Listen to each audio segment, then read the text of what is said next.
इल्लल्लाहु मुहम्मद।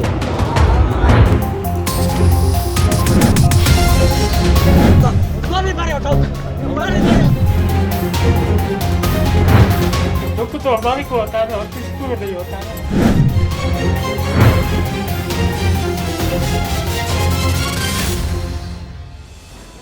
नमस्कार, रितम का खास प्रोग्राम बड़ी बात देख रहे हैं आप और आपके साथ मैं हूं भारती बघेल।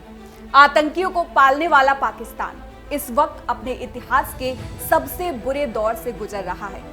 आर्थिक अस्थिरता और इमरान शहबाज की सियासी दुश्मनी की वजह से इस वक्त पाकिस्तान में हर तरफ विरोध प्रदर्शन, उपद्रव और आगजनी का दौर जारी है। इन सब के बीच देश में पूर्व प्रधानमंत्री इमरान खान की गिरफ्तारी ने आग में घी डालने का काम कर दिया है। लेकिन पाकिस्तान का एक और चेहरा है जिसको पर्दाफाश करना जरूरी है। आज हम आपको अपनी रिपोर्ट में वही चेहरा दिखाने जा रहे हैं। ये तस्वीरें इंसानियत के नाम पर तमाचा हैं। ये तस्वीरें गवाह हैं कि पाकिस्तान और हैवानियत आपस में मौसेरे भाई हैं। अल्पसंख्यकों पर अत्याचार के लिए बदनाम पाकिस्तान में वैसे तो अल्पसंख्यकों का जबरन धर्मांतरण आम है, लेकिन पिछले दिनों जिस तरीके से बड़ी संख्या में हिंदुओं का धर्म परिवर्तन कराया गया, उसने पूरी दुनिया को ये सोचने पर मजबूर कर दिया कि कैसे पाकिस्तान में सियासतदानों की शय पर अल्पसंख्यकों का अस्तित्व मिटाया जा रहा है। पाकिस्तान में अल्पसंख्यकों को एक साजिश के तहत मिटाने का चल रहा गंदा खेल।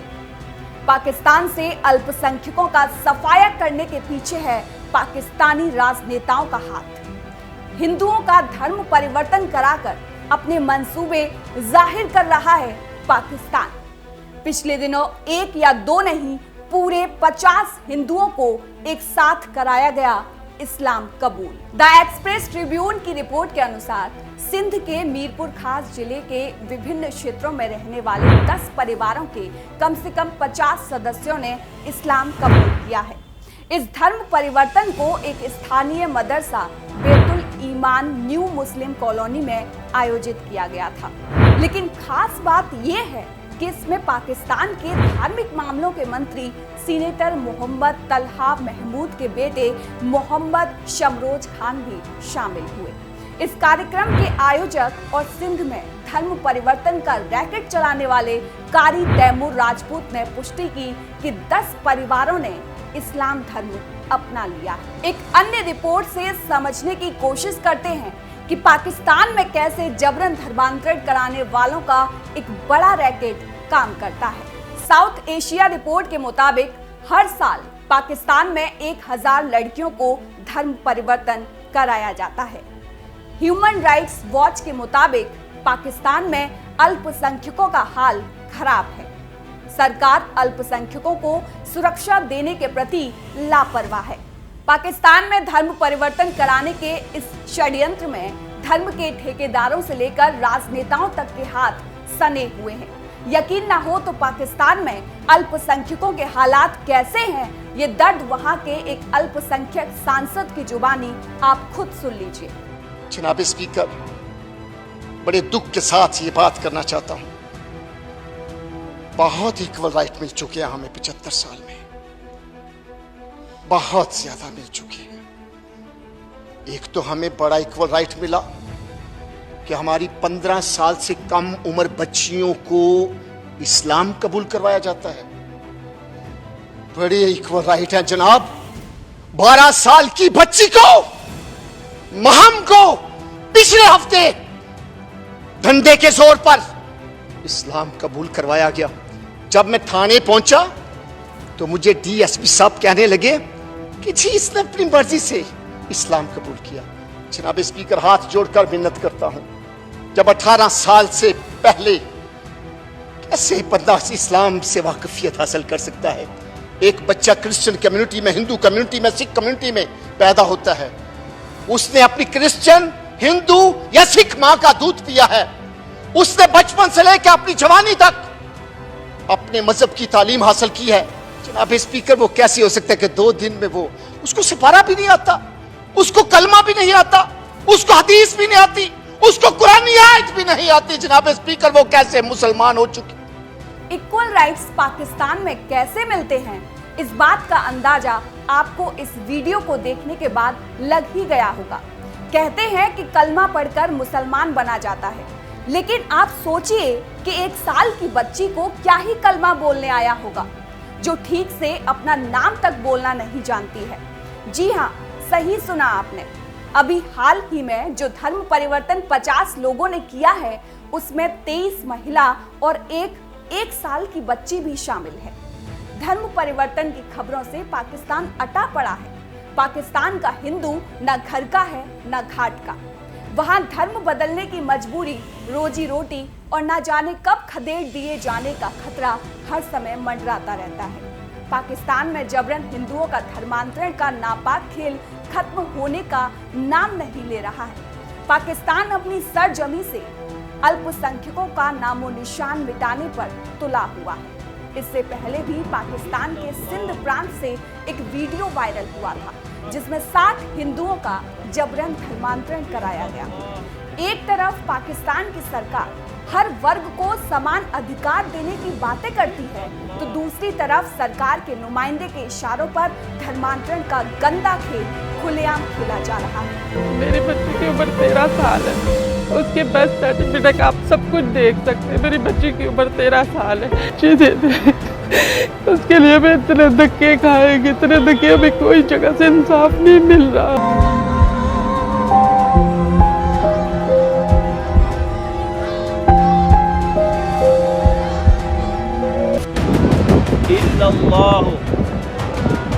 मोहम्मद तो हमारे को होता है और किसी को नहीं होता है। अब शायद पाकिस्तान को याद दिलाना होगा कि जब भारत से पाकिस्तान अलग हुआ था तो अल्पसंख्यकों के लिए क्या समझौता किया गया था। दोनों देश अल्पसंख्यकों के साथ बर्ताव के लिए जिम्मेदार होंगे। शरणार्थियों के पास अपनी संपत्ति बेचने या वापस जाने का अधिकार होगा। जबरन कराया गया धर्म परिवर्तन मान्य नहीं होगा। अगवा महिलाओं को वापस उनके रिश्तेदारों के हवाले किया जाएगा। भारत ने तो इस समझौते को बखूबी निभाया, लेकिन पाकिस्तान में अल्पसंख्यक, खासकर हिंदुओं का क्या हाल हुआ वो भी जान लीजिए। आजादी के समय पाकिस्तान में हिंदुओं की आबादी 23% थी, लेकिन 75 साल के अंदर पाकिस्तान में हिंदुओं की आबादी महज 2% से भी कम रह गई है। लेकिन पाकिस्तान में बात यही खत्म नहीं होती है। अल्पसंख्यकों पर अत्याचार की सारी पराकाष्ठा तब पार कर दी जाती है जब धर्मांतरण और जबरन निकाह से भी मंसूबे पूरे नहीं होते तो अल्पसंख्यकों को मौत के घाट उतार दिया जाता है। पिछले 2 महीने में ही अल्पसंख्यकों की हत्या की कई घटनाओं को वहां अंजाम दिया गया। खैबर पख्तूनख्वा के पेशावर में एक ईसाई व्यक्ति काशिफ मसीह की हत्या कर दी गई। पेशावर में ही रमजान महीने में एक सिख दुकानदार दयाल सिंह की हत्या कर दी गई। कराची में एक हिंदू डॉक्टर बीरबल जेनानी की हत्या कर दी गई। रमजान में कई मुस्लिमों ने हिंदू दुकानदारों पर हमला किया। 30 मार्च 2023 को पाकिस्तान दारावर इत्तेहाद संगठन ने कराची प्रेस क्लब से लेकर सिंध विधानसभा तक एक विरोध प्रदर्शन आयोजित किया। हिंदुओं के बड़े लोग विरोध में शामिल हुए। उनमें से ज्यादातर पीड़ित परिवार थे जिनकी बेटियों को जबरन इस्लाम में परिवर्तित किया गया। इसके अलावा एक human rights observer 2023 fact sheet ने पाकिस्तान में 2022 के दौरान पाठ्यक्रम और पाठ्य पुस्तकों में अल्पसंख्यकों के खिलाफ धार्मिक सामग्री में वृद्धि को रेखांकित किया है। सेंटर फॉर सोशल जस्टिस की एक वार्षिक रिपोर्ट में भी मानवाधिकार पर्यवेक्षक 2023 जारी किया गया। रिपोर्ट में धार्मिक अल्पसंख्यकों को प्रभावित करने वाले 5 प्रमुख मुद्दों को शामिल किया गया, जिसमें शिक्षा प्रणाली में भेदभाव, जबरन धर्मांतरण की व्यापकता, ईश निंदा कानूनों का दुरुपयोग, अल्पसंख्यकों के लिए राष्ट्रीय आयोग की स्थापना और अल्पसंख्यक कैदियों के लिए जेल छूट शामिल है। डॉन की रिपोर्ट के मुताबिक फैक्ट शीट से पता चलता है कि 2023 में ईश निंदा कानूनों के तहत 171 लोगों को आरोपी बनाया गया था, जिनमें से 65% मामले पंजाब में और 19% मामले सिंध में सामने आए, जबकि 1987 और 2022 के बीच कम से कम 2120 व्यक्तियों पर ईश निंदा करने का आरोप लगाया गया था। इसके अलावा अल्पसंख्यक समुदायों की लड़कियां या महिलाओं से जुड़े जबरन धर्म परिवर्तन की 124 घटनाओं का विश्लेषण किया गया, जिनमें 81 हिंदू, 42 ईसाई और 1 सिख शामिल है। पीड़ितों में से केवल 12% वयस्क थे और 28% पीड़ितों की उम्र की सूचना नहीं दी गई थी। डॉन की रिपोर्ट के अनुसार 2022 में सिंध में जबरन धर्म परिवर्तन के 65% मामले दर्ज किए गए। इसके बाद पंजाब में 33% और खैबर पख्तूनख्वा और बलूचिस्तान में 0.8% मामले दर्ज किए गए। एक दशक पहले पाकिस्तान में एक ईसाई बच्ची रिम्सा मसीह को ईश निंदा के आरोप में गिरफ्तार कर लिया गया था।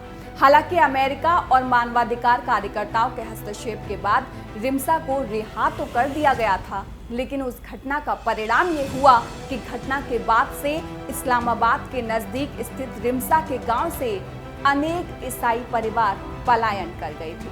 इसके बावजूद भी पाकिस्तान में धर्म परिवर्तन, ईश निंदा कानून का दुरुपयोग, जबरन निकाह, हिंदुओं को मारना पीटना और उनकी हत्या करना आम है। मतलब साफ है, पाकिस्तान जो है वो छिपाता है और जो नहीं है वो दिखाने की कोशिश करता है। वो बातें तो सर्वधर्म समान की करता है, लेकिन सच्चाई क्या है ये भला कौन नहीं जानता। पाकिस्तान की यही फितरत एक बार फिर बेनकाब हुई है। तो ये था बड़ी बात का एक बड़ा मुद्दा। आप सभी से फिर मुलाकात होगी एक नए मुद्दे के साथ। जय हिंद।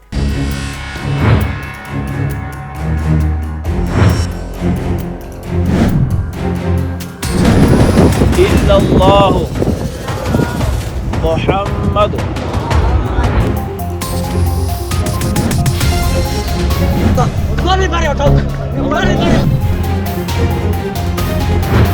दुख तो हमारे को होता है और किसी को नहीं होता है।